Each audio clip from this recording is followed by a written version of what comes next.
Ambati silks Kanchipuram sari store now in Vijayawada. Exclusive పట్టు saris, సల్వాస్ and lehengas.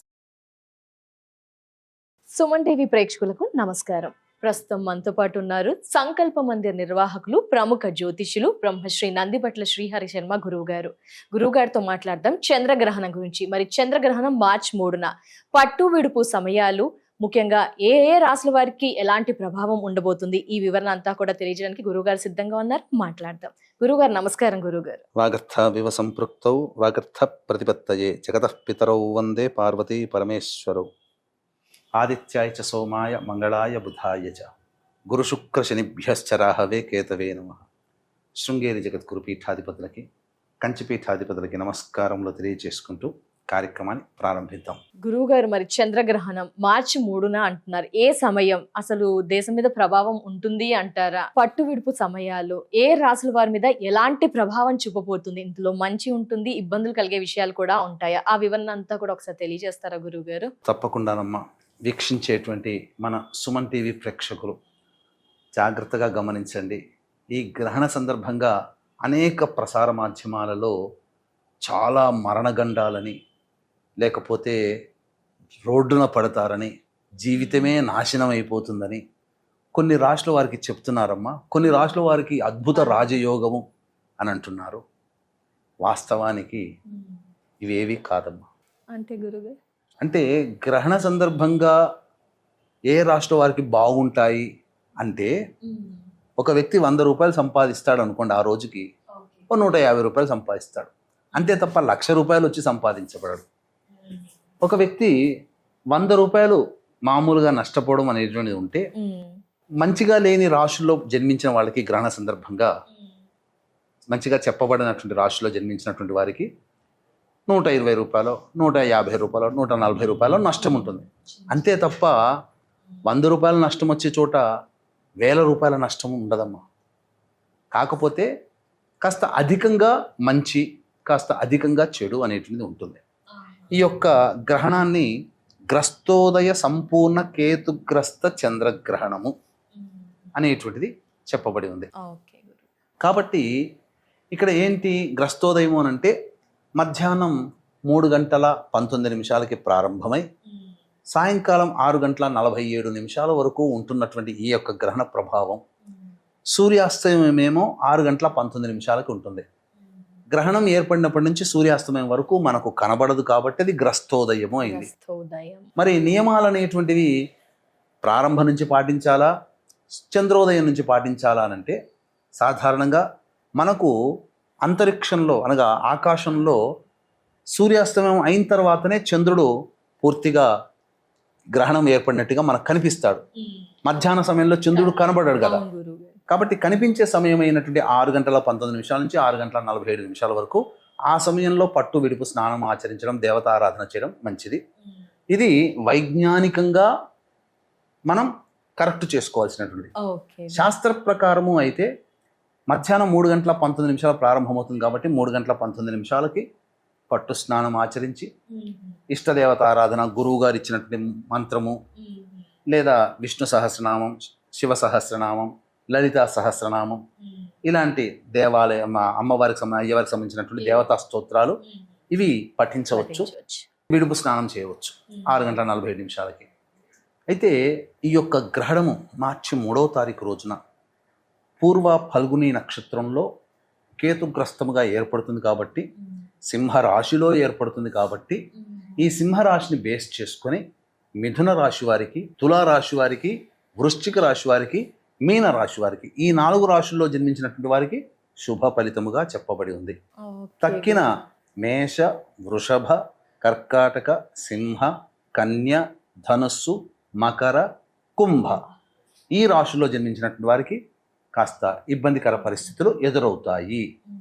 కాబట్టి ఈ రాశుల్లో జన్మించినటువంటి వాళ్ళు తగు పరిహార క్రియలు కానీ, ఇష్టదేవత ఆరాధన కానీ చేసుకోవాలి. దీన్ని దృష్టిలో పెట్టుకుని మన పీఠమాధ్వర్యంలో 4వ తారీఖు రోజున సాయంకాలం 6 గంటలకి ఈ మేష, వృషభ, కర్కాటక, సింహ, కన్య, ధనుస్సు, కుంభ, మకర రాశుల్లో జన్మించినటువంటి వారికి ఈ గ్రహణ దోష నివారణ పూజల హోమాలు జరిపించి శక్తిపాతం చేసినటువంటి కరుంగలి మాల ఇవ్వడం జరుగుతుంది.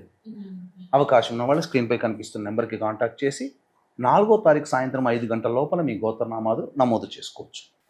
ఇక ఈ యొక్క పుబ్బ నక్షత్రంలో ఏర్పడుతుంది కాబట్టి అనుజన్మ తారులైనటువంటి పుబ్బ, పూర్వాషాఢ, అలాగే భరణి నక్షత్రంలో జన్మించిన వాళ్ళకి కూడా దోషప్రదమే. ఈ 3 నక్షత్ర జాతకులు సింహరాశిలో జన్మించినటువంటి వాళ్ళు గ్రహణాన్ని చూడకూడదు. గర్భిణీ స్త్రీలు మనకు పాతకాలం ఆచారంలో చెప్పినట్టుగా అదేదో ఈ మధ్య కాలంలో వచ్చింది, కానీ వాస్తవానికి దేవతా ఆరాధన చేసుకుంటూ హాయిగా ఉండవచ్చు. నిద్రపోకుండా ఉంటే మంచిదమ్మా. గర్భిణీ స్త్రీలు అలాగే ఈ యొక్క గ్రహణ సందర్భంగా ఎటువంటి దురాచారాలు అంటే కటింగ్ చేసుకోవడం, గోర్లు తీసుకోవడం లాంటివి, ఎదుటి వాళ్ళతో దుర్భాషలు ఆడడం కానీ, అలాగే ఈ గ్రహణ సందర్భంగా ఈ సంబంధించినటువంటి నిర్ణయాలు, గొప్పవైన నిర్ణయాలు అంటే డబ్బులు ఇవ్వడం కానీ, లేకపోతే వ్యాపారం ప్రారంభం చేయాలనుకుని కానీ, మనం ఏందో ఫ్యూచర్ ప్లాన్లో ఏం చేయాలనుకుంటామో అటువంటివి శుభమైనటువంటి నిర్ణయాలు తీసుకోకుండా ఉంటే మంచిది.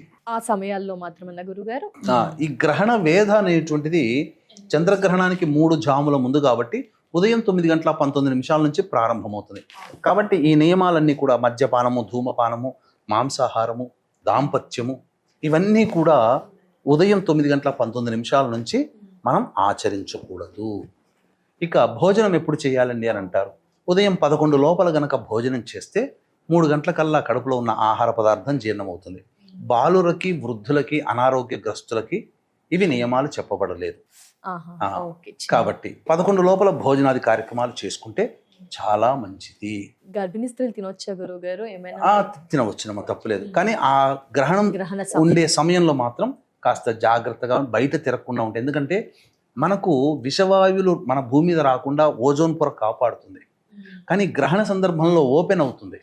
అయినప్పుడు కొంత విషవాయువులు చాలా మటుకు మనం భూమి మీద ప్రసరిస్తాయి. కాబట్టి మనం తినే పదార్థాలలో ఈ యొక్క సంబంధించినటువంటి దర్భలు వేసే అలవాటు మనకు.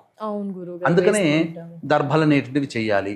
దర్భలు అనేటువంటివి మంచినీటిలో కానీ, ఊరగాయలు పెట్టుకునే వాటిలో కానీ, నిలువ ఉన్న పదార్థాల్లో కానీ, బియ్యంలో కానీ ఇది చేయాలి. అలాగే దేవతా చిత్రపటాలు అనేటువంటివి మనము ఆ రోజున దేవతా పూజ యథావిధిగా చేసుకోవచ్చు. ఆ దేవతా చిత్రపటాల్లో అక్కడక్కడ దర్భలు, గరిక పోచలు పెడతారు తప్పమ్మ, దర్భలు ఆ దేవతా చిత్రపటాల దగ్గర పెట్టవచ్చు. అలాగే ఇంటి మధ్య హాలులో షట్కోణము కానీ, చతుర్భుజము కానీ, చతురస్రాకారం కానీ ముగ్గుపిండితో వేసి మధ్యలో దర్భపుల్లలు ఉంచితే సరిపోతుంది. ఆ విషవాయువులన్నీ కూడా ఇంట్లో అనేటువంటివి ప్రసరించవు.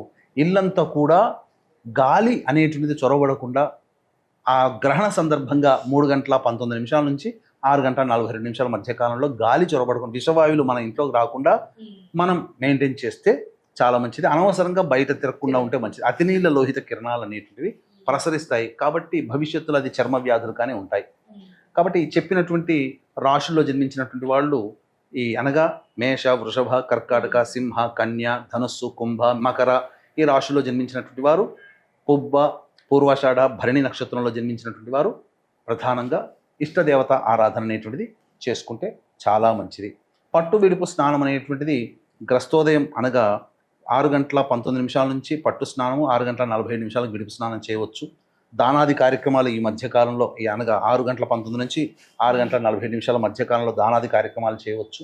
ముఖ్యంగా దాన కార్యక్రమాలు అనేటివి సహజంగా గుళ్ళు తెరిచి ఉంచబడవు కాబట్టి తెల్లవారి అనగా 4వ తారీఖు రోజున ఉదయం ఎవరైతే ఈ దోషం ప్రదమైనటువంటి రాశిలో జన్మించిన వాళ్ళు ఉన్నారో ఆ రాశుల్లో జన్మించినటువంటి వాళ్ళు వెండి చంద్రబింబము, వెండి సర్పబింబము, ఒక కంచు పాత్ర తీసుకొని దాని నిండా శుద్ధమైన ఆవు నేతి వేసి ఆ ఆవు నేతిలో ఈ 2 బింబాలు వేసి ఉలవలు మరియు బియ్యము, గోధుమలు, మినుములు వీటితో సహా దానం గనక చేసినట్లయితే ఆ దోషమంతా కూడా తొలగిపోతుంది. ఇక అన్నిటికంటే ప్రధానంగా కొంతమంది మత సాంప్రదాయం శిష్టాచారంగా ఉన్నటువంటి వాళ్ళు సాంప్రదాయవాదులు, ఉపాసన పరులు 3:19 నుంచే పట్టు స్నానము, 6:47 విడుపు స్నానం ఆచరిస్తారు. ఈ సమయం అంతా కూడా చాలా ప్రభావవంతమైనది. మనం బయట 100 సార్లు శ్రీరామ అంటే వచ్చే ఫలితం ఇక్కడ గ్రహణ సమయంలో ఒక్కసారి పఠిస్తేనే వస్తుంది. ఇక్కడ బయట ప్రసార మాధ్యమాలు చెప్పినట్టుగా కొన్ని రాష్ట్రాల వారికి ఇక రాజయోగమే అని పెడతారు, కొన్ని రాష్ట్రాల వారికి మరణగండము అని అంటారు, భయపెట్టించేటువంటిగా ఉంటాయి. కాబట్టి ప్రేక్షకులారా, ఇటువంటి గ్రహణ సందర్భంగా గ్రహణం అనేటువంటిది అంతరిక్షంలో ఏర్పడేటువంటి ఒక అద్భుత దృశ్య కావ్యం. ఇది. కానీ ఈ గ్రహణం అనేటువంటిది కొన్ని ఉత్పాతాల్ని ప్రపంచవ్యాప్తముగా తీసుకొని వస్తుంది. సింహరాశి అని అంటే రవికి సంబంధించిన రాశి, పైగా నవగ్రహాలలో రాజు కాబట్టి ప్రపంచవ్యాప్తముగా పెద్దన్నగా పాత్ర పోషించే అమెరికా లాంటి దేశాల్లో కొన్ని ఇబ్బందికర పరిస్థితులు రావచ్చు. అంతేకాకుండా కొత్త యుద్ధాలు ప్రారంభమవచ్చు, ఆల్రెడీ యుద్ధాలు జరుగుతున్న వాటి ఉధృతం అవ్వచ్చు. ఇప్పుడు America, Iran, Ukraine, Russia, Afghan, Pakistan, ఇలా చైనా, తైవాన్ ఇలాంటివి చెప్పబడ్డాయి కదమ్మా. ఈ దేశాల మధ్యన యుద్ధ ప్రారంభ చర్యలు మీరు గమనిస్తున్నట్లయితే దేశాధ్యక్షులు మరణించే అవకాశాలు ఉంటాయి. ఉదాహరణకి గత 3-4 రోజుల కిందట ఒక వార్త హల్చల్ చేసింది, ఇరాన్ అధ్యక్షుడు ఖమేనీ చనిపోయాడు అని చెప్పి. కానీ అది నిజమో కాదో తెలియదు, కానీ వార్తలు అయితే వచ్చాయి, డిక్లేర్ కాలేదు. సో ఇలాంటివి అనమాట దేశాధ్యక్షులకి ప్రమాదకరము, దేశాలకు ప్రమాదకరము, సునామీ, భూకంపాలు లాంటివి జరిగే అవకాశాలు గ్రహణ తదనంతరం ఏర్పడే అవకాశం ఉంటుంది. కాబట్టి జాగ్రత్తలు పాటించక తప్పదు. కాబట్టి ఈ చెప్పబడినటువంటి రాశుల్లో ఎవరికైతే బాగోలేదని చెప్పబడి ఉన్నామో వాళ్ళు దేవతారాధన చేసుకుంటే జరిగే నష్టం ఉదాహరణకు చెప్తానమ్మా. ఓకే గురుగారు. దెబ్బ తగలాలి అని రాశి ఉందనుకోండి, బాగోలేని రాశులు ఏవైతే చెప్పారో వాళ్ళు ఈ సంబంధించినటువంటి డాంబర్ రోడ్డు మీదనైనా కంకర రాళ్ళు ఉన్న చోట పడి దెబ్బ తగులుతుంది. మంచి జరుగుతున్నదని అనుకోండి, దెబ్బ తగులుతుందని రాశి ఉంటుంది. మంచి రాశుల్లో అనగా మిథున రాశో తులా రాశిలో జన్మించుంటారు, లేదా మీన రాశిలో జన్మించుంటారు, వృశ్చిక రాశిలో జన్మించుంటారు. వాళ్ళకి శుభం కలుగుతుందని చెప్పబడి ఉంది. కానీ వాళ్ళ జాతకంలో దెబ్బ కింద పడాలి అనుకున్నప్పుడు ఈ గ్రహణ సందర్భంగా అది వాళ్ళకి యోగం కాబట్టి గుడ్డ పేలికలు ఉన్న చోటనో లేకపోతే ఇసుక ఉన్న చోటనో పడి చిన్న దెబ్బ, అది నష్టము కొద్దిగా ఎక్కువ నష్టం, లాభము కొద్దిగా ఎక్కువ లాభం, అంతే తప్ప రాజయోగాలు, చక్రవర్తిత్వాలు, మరణగండాలు, జాతకం నీచ స్థానానికి పడిపోవడం అట్లా ఏమి ఉండదు. ఎందుకంటే అవకాశం ఉంటే ఈ దోషాలు ఉన్నాయి కదమ్మా, ఈ చెప్పబడినటువంటి రాశులు అనగా మేషరాశి, వృషభ రాశి, కర్కాటక రాశి, సింహరాశి, కన్యా రాశి, ధనుస్సు రాశి, మకర రాశి, కుంభరాశిలో జన్మించినటువంటి వాళ్ళకి దోషప్రదం ఉన్నారు. కాబట్టి మన పీఠమాధురంలో 4వ తారీఖు రోజున సాయంకాలం 6 గంటలకి ప్రారంభమయ్యేటువంటి గ్రహణ దోష నివారణ కార్యక్రమంలో ఈ రాశిలో జన్మించిన వాళ్ళు గోతనామాలు నమోదు చేసుకోవచ్చు.